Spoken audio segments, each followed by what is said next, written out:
Kembali ke video sebelum ini di mana kita diskusi tentang isi kepala seseorang yang dilanjutkan dengan membahas tentang manajemen bisnis. Bisnis merupakan isi paling banyak dalam pikiran saya, berkutat di dunia tersebut tanpa tanggalan merah. Karena otak saya terbanyak ya bisnis yang didiskusikan, yang dipikirkan. Misalnya, bagaimana membuat rekening selalu biru dalam pembukuan perusahaan, bagaimana bisa membayar gaji karyawan tepat waktu, bagaimana market share selalu naik, bagaimana peraturan pemerintah bisa sejalan dengan usaha kita, dan banyak lagi semacam itu. Sehubungan dengan bisnis, ada sahabat yang bertanya, bagaimana melakukan restructuring perusahaan? Atau ada yang bertanya, bagaimana mengidentify value pada sebuah proyek? Atau menjawab pertanyaan bagaimana deliver project requirement? Atau menjawab bagaimana melakukan execution pada project? Dan banyak lagi pertanyaan tentang strategi bisnis. Bagi bisnis pemula, pasti bingung mengapa 95% ide tidak pernah naik menjadi inkubator bisnis. Atau mengapa tidak cepat yang bisa jadi monetize, jadi uangnya kenapa sulit? Mengapa hal ini terjadi? Mengapa banyak orang mau menjadi usahawan entrepreneur namun faktanya tetap saja menjadi budak uang?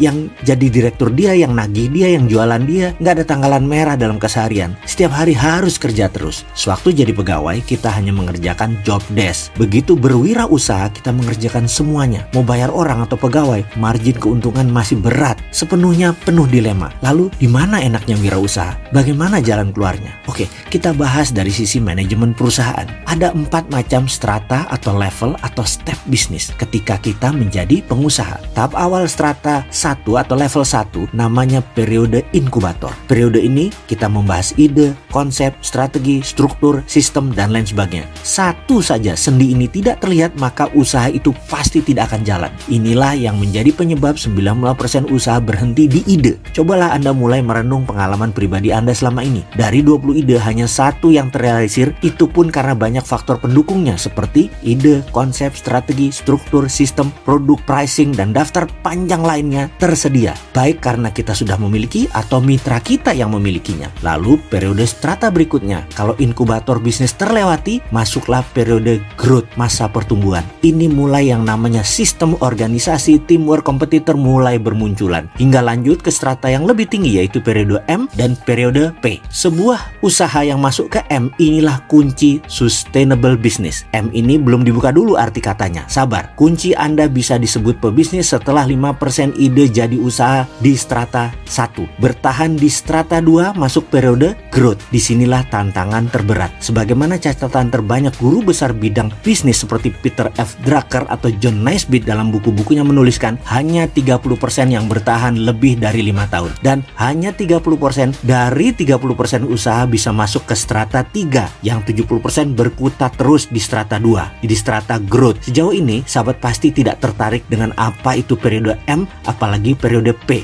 Kenapa? Karena di G, di growth itu kuncinya. Jadi ada baiknya kita fokus di periode inkubator strata 1 dan periode growth strata 2. Di mana banyak sekali pengusaha yang bertanya, saya nggak ada modal, dana kurang. Lalu bagaimana solusinya?